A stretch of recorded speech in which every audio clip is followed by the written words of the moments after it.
Trí dó hían náid be.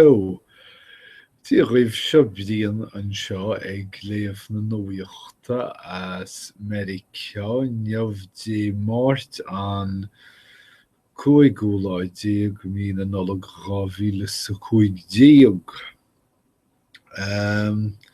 Bhín scéalta nuaíochta agus bín gnéailt agus bíon altan i rialta.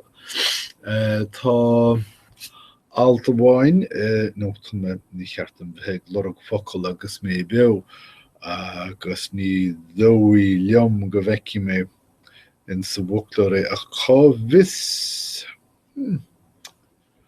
dearann scéal the upshot. Tá sé an rud chuirnítas orm. Fair play Collins. I sé tas leid anarm ach níos sé róchanna. Scór noch 10 sin méid.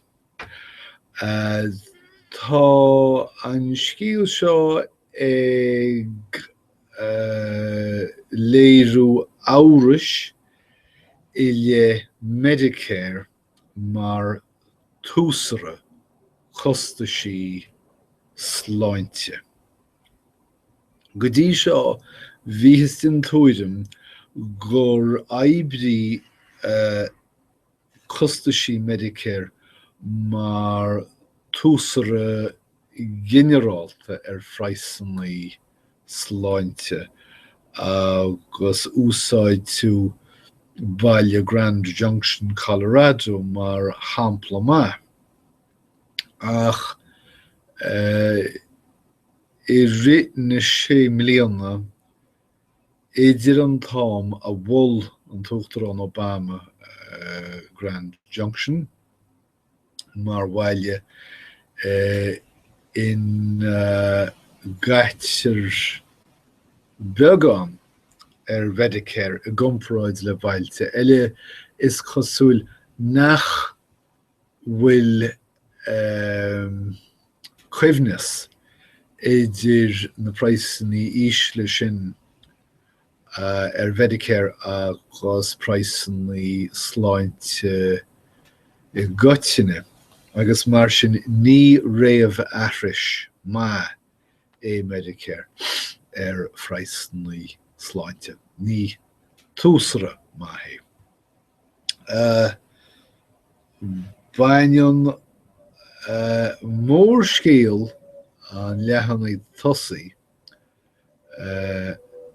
le pictiúr mór daite ceangailte leis le teach Holmór in Bel Air in Los Angeles áite bhfuil forbróir, is fuaile man focail sin forbróir, ní forbríon an dream seo tada ach cibé túramid forbróir a lead seo Mohammed Hadid forbróir sealúchais costasach don na réalta agus na buic móra I Los Angeles. Agus bhainneann an scéal seo leis an teachas mí chlútaí I Los Angeles. I bheith 900 sa héan Vecchia Strada, Strada Vecchia, an rudí cinnt mar sin. Strada Vecchia, Bel Air.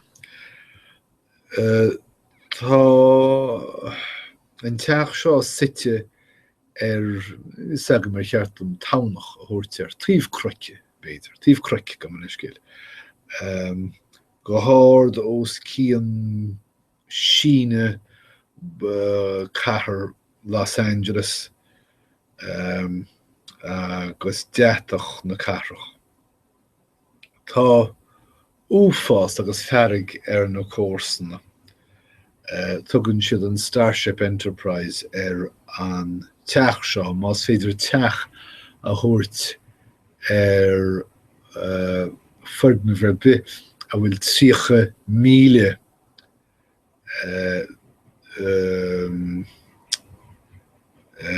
tre cearnógach an. Sin teach óthallbór. Tá sé líonanta le gulhaine agus cruach cuairtha. Tá sé fallingethe in scafuil agus tarpóil.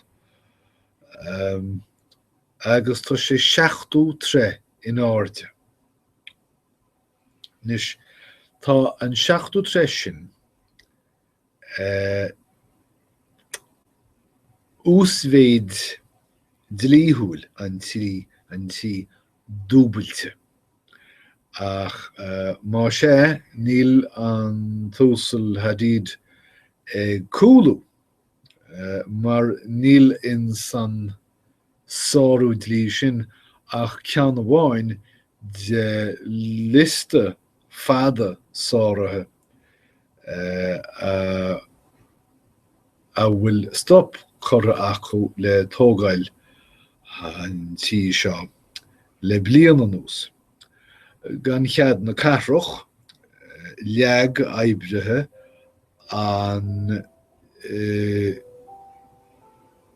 réamhtheachta an tí teachaile go talamh agus leibhéal siad an cruc chun an rud grána seo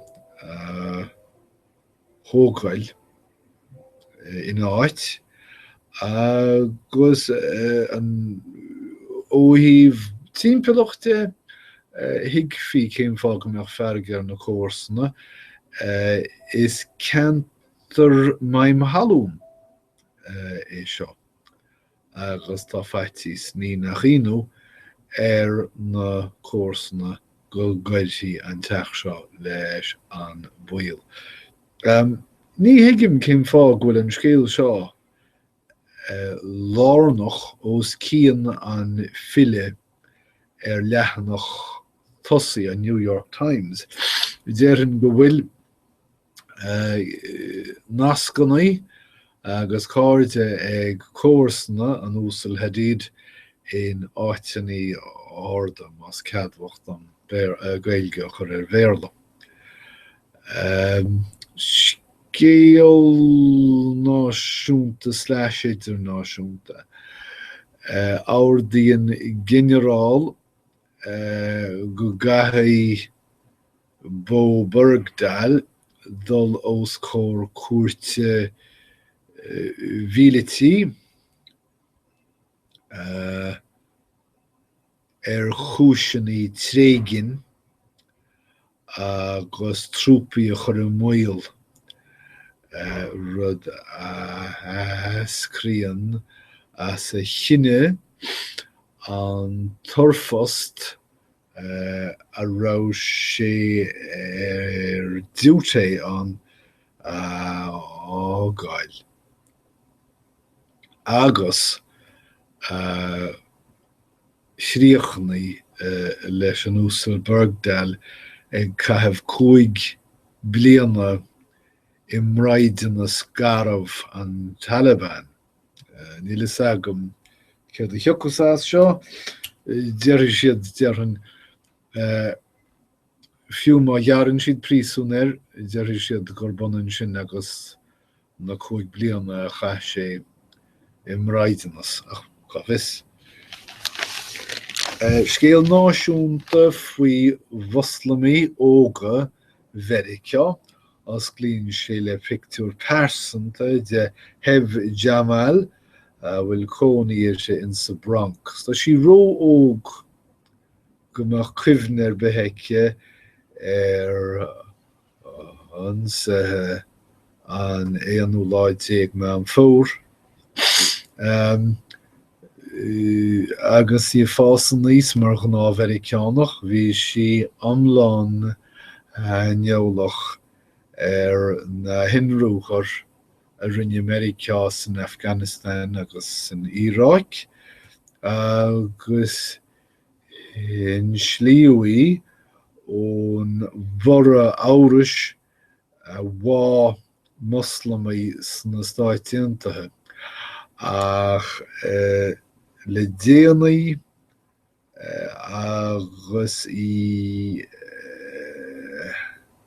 agus ben ó dhéanana den chalín seo tá si ag gairí feasach faoin chuí a bhfuil cuasaí America díomh Muslimach agus síl coitin na Stát Aontaithe. Go háirithe fear na bólíní agus an méadú in ánsathe bunathe luafacht nó clíontacht in naí Muslimí. Scéalaín eile faoin EPA an áisínteacht chosaint na tíonfilleachta. Tá an Rialtas Federálach tríis chuireann le sinna le na áisínteachta gur chuir siad propaganda clothair i bhfeidhm. Cheartam an focail clothair úsáid b'fhéidir gur feadh rúnda rá ach cibé ba propaganda é agus déanú é bhain rúnda agus ba háúidlí federálach é. Nuair a bhlitáil siad na meáin sóisialta chun taithint ar a bpobal tacaíocht a thabhairt do rial Réimeas Obama a bhí dírithe ar chosaint srahan na tíre agus na huiscí ar ghromchla na tíre. Scéal airgeadais bíonn ceann na gcónaí. Síos dóichí is cosúil go mbeidh banc an banc é an taisce federálach cibé go mbeidh an taisce federálach ag ardú rátaí ús im líana an teachtain seo go mar éiscéil den chéad úis le 10 mbliana. Agus is rud mór é seo mar déantar comparáid idir an ardú seo agus an tardú rinneú sa bhliain 1950. Agus tá an céirt a tháinig as seo. Ach níl is agam bíonn scéalta bíonn an dáléamh ar scéalta mar seo gcónaí. Fiú má tá an scéal féin a tuairt le fios go mbeidh rátaí ag ardú. Tá an ceannlíne ag tuairt le fios go mbeidh an taisce federálach ag seampú ó thaobh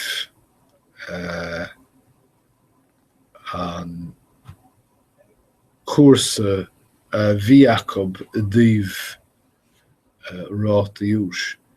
Ach bhí sé seo réamh chomhartha tamil fad dóin. So níl is agam cén seampú atá a gceist. Scéal sport, Pete Rose Bocht.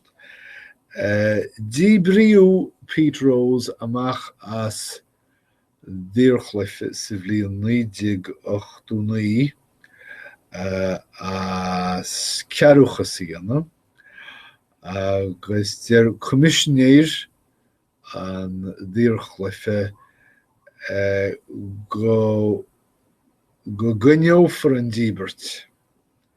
Ní bhfuair sé dar leis fianaise ar bith gur chuidiú chumraíocht ar a híal. Sin tá sé chomh lofa céanna is agus a bhíd sé 1989. Chá bhis níl mór an chumacham feet rose. Agus sin níiad na scéalta móra don láineamh, Tá súile agam go bhain sibh tainmh gur bhain sibh leas as na scéalta cibé, agus go maimuid ag chaintli chéile ríis sar a bhfad ach idir an dálín guím beannacht é a rih go léir agus go gúdaí díosib.